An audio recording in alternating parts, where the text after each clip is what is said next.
There's a theoretical possibility that he walks out on probation. Now, do I think that's going to happen? No, but the max is 10 years. Even if you were to take both sentences, and he's not going to get 10 years.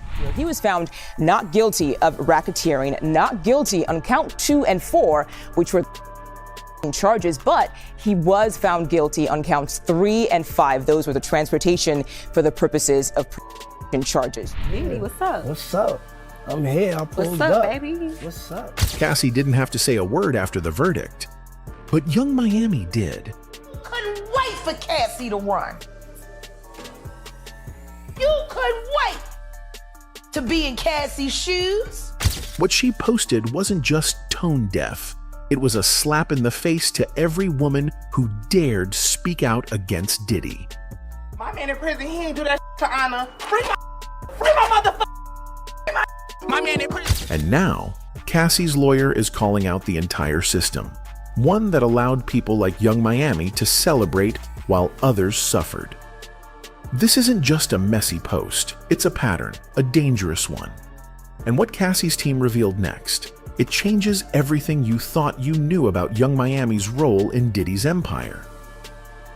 He was found not guilty of racketeering, not guilty on count 2 and 4, which were charges, but he was found guilty on counts 3 and 5. Those were the transportation for the purposes of. The moment the verdict hit, social media erupted like a wildfire. For months, Sean Diddy Combs' trial had gripped the nation. And now, with him acquitted of the most severe charges, ficking and racketeering, but still convicted on 2 prostitution-related counts, the reactions were polarizing.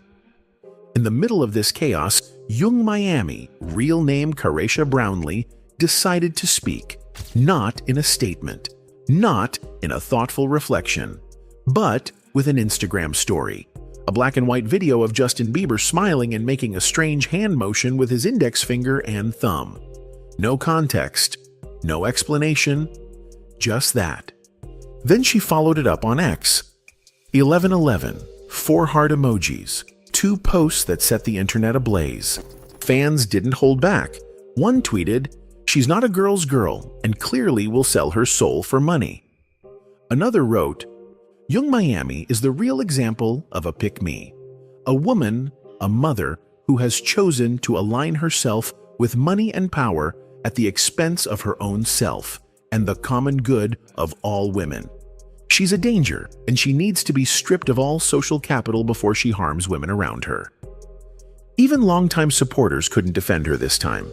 To outsiders, it might have seemed harmless, a celebrity posting cryptic messages, maybe even celebrating relief for an ex. But to those paying attention, the timing couldn't have been worse. Because while Miami was smiling online, Cassie Ventura's lawyer released a statement praising Cassie's courage in coming forward. The statement read, "Although the jury did not find Combs guilty of ficking Cassie beyond a reasonable doubt, she paved the way for a jury to find him guilty of transportation to engage in prostitution." By coming forward with her experience, Cassie has left an indelible mark on both the entertainment industry and the fight for justice. We believe and support our client who showed exemplary courage throughout this trial. She displayed unquestionable strength and brought attention to the realities of powerful men in our orbit and the misconduct that has persisted for decades without repercussion. This case proved that change is long overdue, and we will continue to fight on behalf of survivors. The contrast was impossible to ignore. Cassie, once trapped in Diddy's world of manipulation and alleged, had fought to hold him accountable. Young Miami, on the other hand, had stood by him publicly throughout the trial. Even after the verdict, she was one of the few celebrities who hadn't distanced herself. It wasn't just the posts, it was the history. It was about her role in the entire scandal and why she seemed so eager to mock the very people who had risked everything to speak out. This was no longer just a social media slip-up. This was the beginning of Young Miami's own reckoning.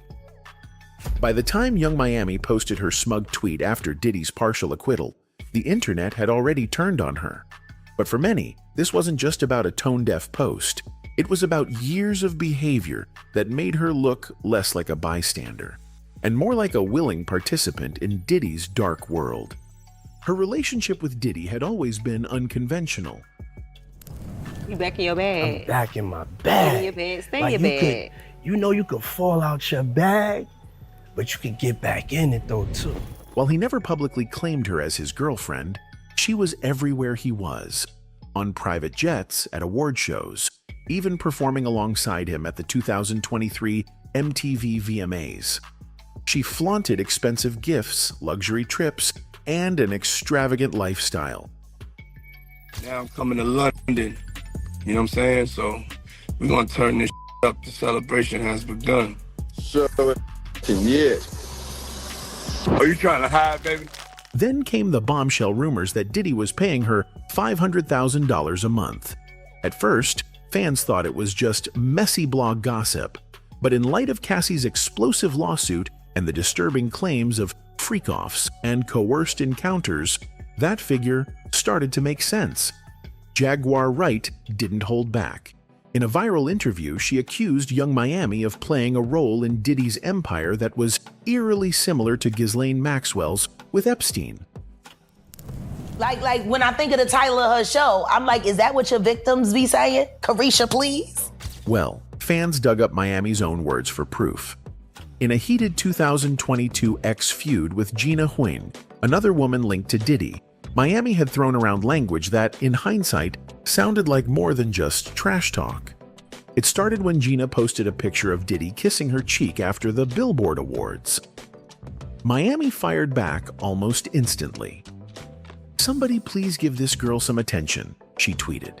She didn't stop there. Moments later, she added, "Notice me please, B, go sit down. We see you. Relax. You've been just around for years. You've been waiting on this moment. If he can't make you famous, B, I ain't."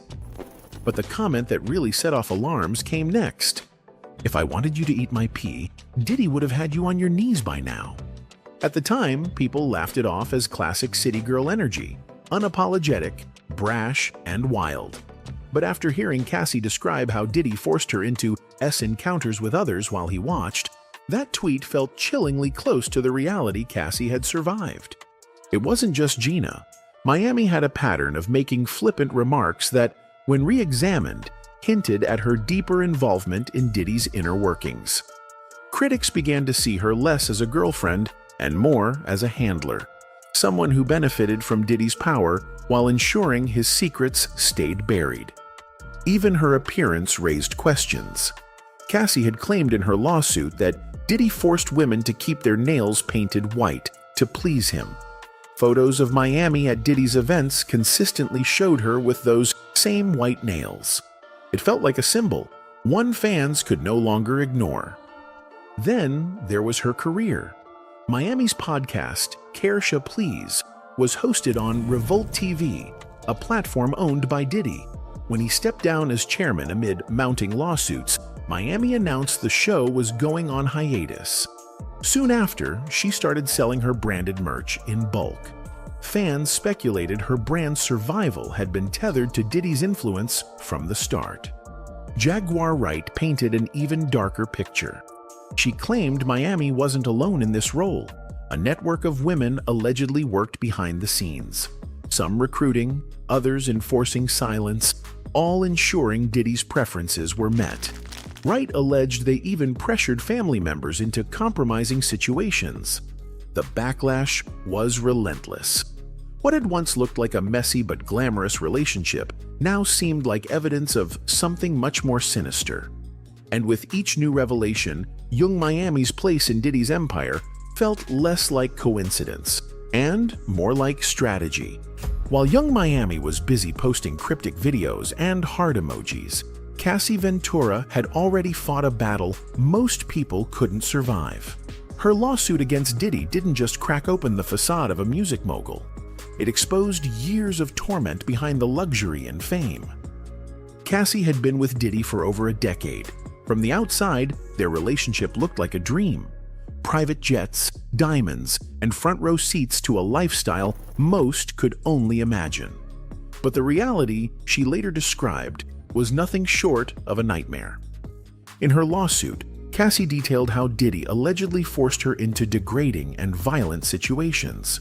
She said he made her hire male escorts, pour baby oil over her own body, and engage in acts while he watched or recorded. Cassie claimed these were not consensual moments of intimacy. They were performances demanded by a man who controlled her career, her finances, and her freedom. She even described how Diddy liked his women to have their nails painted white, saying it was a control tactic to make them look pure for his fantasies. Fans later pointed out how often Young Miami appeared with the same white nails, turning a simple beauty choice into a symbol of something far darker. Then came the hotel surveillance footage. Cassie was seen being kicked, dragged, and beaten by Diddy in a Los Angeles hotel hallway.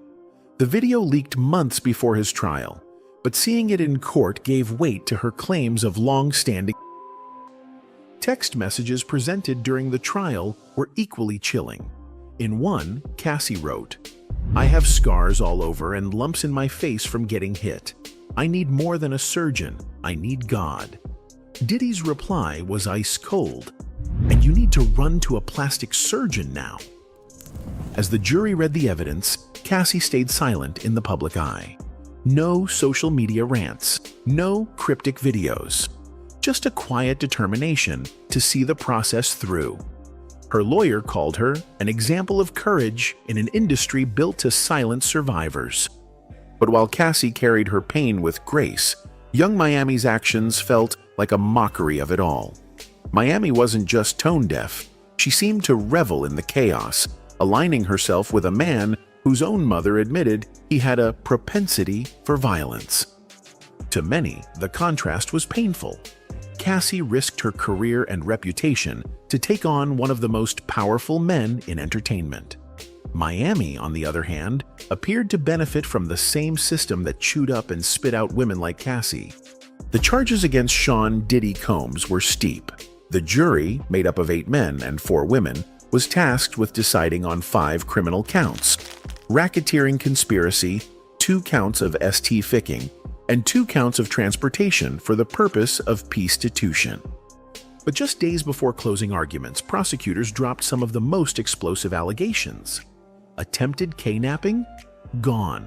Arson allegations tied to Kid Cudi's torched car? Dropped. Aiding and abetting ficking? Removed.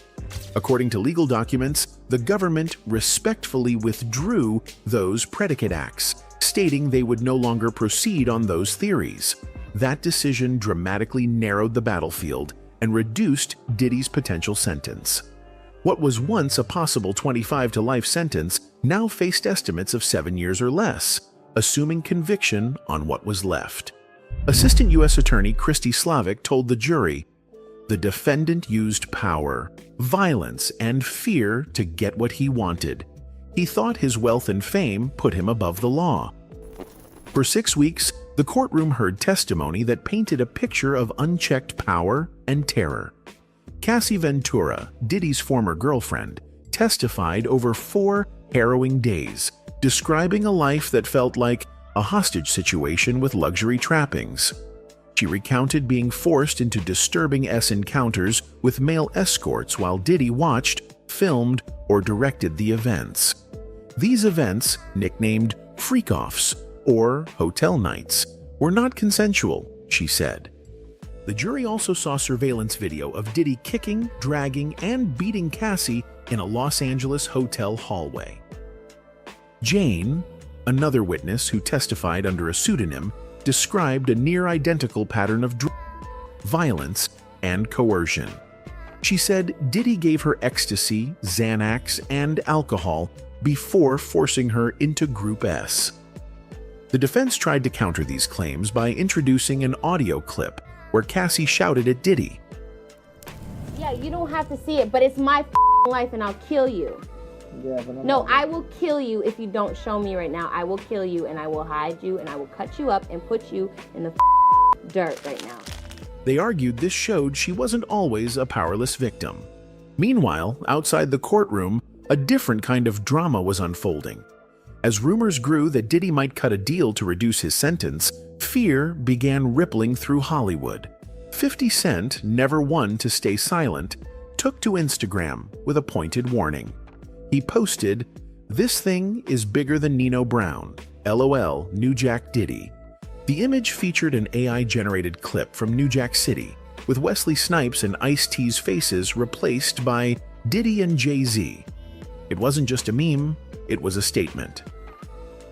All he gets is a year. No, ain't happening. I should have killed you myself. See, that's the difference between you and me. Yeah, well, this is over with. You can come and work for me. Suge Knight, speaking from prison during a podcast call, added more fuel to the fire. Diddy is an FBI informant. He's been one a long time. So I don't believe that he's going to go to prison. And if he do, it'll be for something very, very small. It wouldn't be nothing what the people think. To many, it sounded like a warning that Diddy's potential cooperation with federal investigators could implicate others, friends, collaborators, or even rivals, who had long believed themselves untouchable. As these fears grew, reports began to circulate that witnesses were pulling out of the trial, afraid of retaliation. Some industry insiders deleted old photos with Diddy from their social media accounts. Others reportedly hired lawyers, preparing for whatever secrets might come to light if Diddy started talking.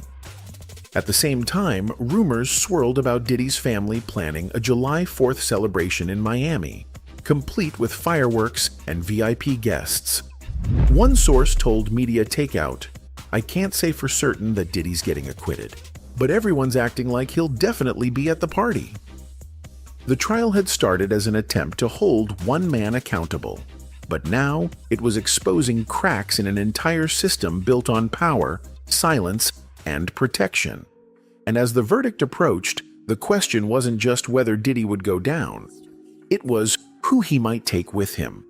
And as Diddy's circle projected confidence, even planning lavish celebrations, the ripple effects began to hit those closest to him, starting with Young Miami. You see, last year, Young Miami's world started unraveling. After Diddy stepped down as Revolt's chairman in November 2024, amid growing lawsuits and federal scrutiny, her hit podcast, Caresha Please, went silent. Once the jewel of Revolt, the show that had won back-to-back BET Awards, was suddenly off air. By December, Miami seemed to confirm the shift. She tweeted, "The internet too toxic, I'm leaving y'all in 2023, y'all got it." Around the same time, Joe Budden bluntly told his audience, "Caresha Please has come to an end."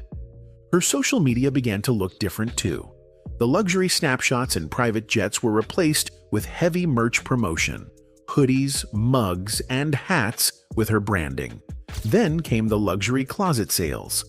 Fans noticed she was offloading designer bags, clothes, and even wigs. "She's gone from Birkins to bundles," one user wrote. It didn't help that Jaguar Wright's explosive claims about Miami started resurfacing. Wright had said Miami wasn't just a girlfriend. She was part of a system, receiving monthly payments to procure victims and help protect Diddy's secrets. Now, with her financial safety net gone, those accusations seemed harder to dismiss. Meanwhile, her messy feud with Gina Huynh from the previous summer still lingered in fans' minds. Miami had once tweeted at Gina, "If I wanted you to eat my pee, Diddy would have had you on your knees by now." At the time, it felt like typical city girl bravado. But after Cassie's lawsuit described similar coercion, it read like something far more sinister. As her brand crumbled, even her City Girls partner JT appeared to step back, focusing on solo projects and avoiding any public defense of Miami. By early 2024, the signs were clear. Podcast canceled, merch overselling, random brand promotions, personalized video shoutouts. What had once looked like a thriving empire now seemed like survival mode. In February 2024, Rodney Lil Rod Jones, filed a $30 million lawsuit against Sean Diddy Combs that sent shockwaves through the music industry. Jones, a producer who had worked closely with Diddy on several projects, accused the mogul of harassment and intimidation during their professional relationship. The lawsuit didn't stop at Diddy. It named multiple individuals who Jones claimed were involved in facilitating and covering up the alleged misconduct. Among them was Young Miami. According to the complaint, Young Miami participated in recruiting and maintaining the women involved in Diddy's notorious freak-off parties. The document described her as a trusted associate who allegedly played a role in ensuring the events ran smoothly and that participants remained compliant. The lawsuit also outlined a system of payments and incentives designed to keep Diddy's inner circle loyal. Jones alleged that individuals like Miami were rewarded financially and materially for their silence and cooperation. Jones's legal team argued that this network of enablers helped create an environment where Diddy's behavior went unchecked for years. The complaint framed these actions not as isolated incidents, but as part of an organized pattern of coercion and control. For Young Miami, the inclusion in the lawsuit was a serious development. It was the first time her alleged involvement had been formally documented in a legal case, moving it from rumor into sworn testimony. The lawsuit, still pending in federal court, marked a turning point. It expanded the scope of accountability beyond Diddy himself and raised questions about how many people in his orbit might eventually be drawn into the ongoing investigations. As Diddy's trial came to a pause, Cassie Ventura remained silent. She didn't post celebratory videos or cryptic tweets. She didn't need to. Her testimony and the evidence presented had already shifted the narrative in ways few thought possible. Her attorney, Douglas H. Wigdor, captured her strength in a public statement. Cassie has left an indelible mark on both the entertainment industry and the fight for justice. She displayed unquestionable strength and brought attention to the realities of powerful men in our orbit and the misconduct that has persisted for decades without repercussion. While Cassie retreated from the spotlight to heal and rebuild, Young Miami's approach stood in stark contrast. As the verdict made headlines worldwide, Miami appeared unbothered, joining in Diddy's celebration of his partial acquittal. She stayed close to his circle, visibly aligned with his public displays of victory, even as the conviction on transporting women for prostitution hung over him. Her posts became part of the larger conversation about who had enabled Diddy's unchecked power for so long. Two women, two very different responses to the same storm. One is moving forward quietly, her dignity intact. The other is clinging to the optics of loyalty, even as the ground beneath her is starting to crack. Anyway, that's it for this video, folks. Bye.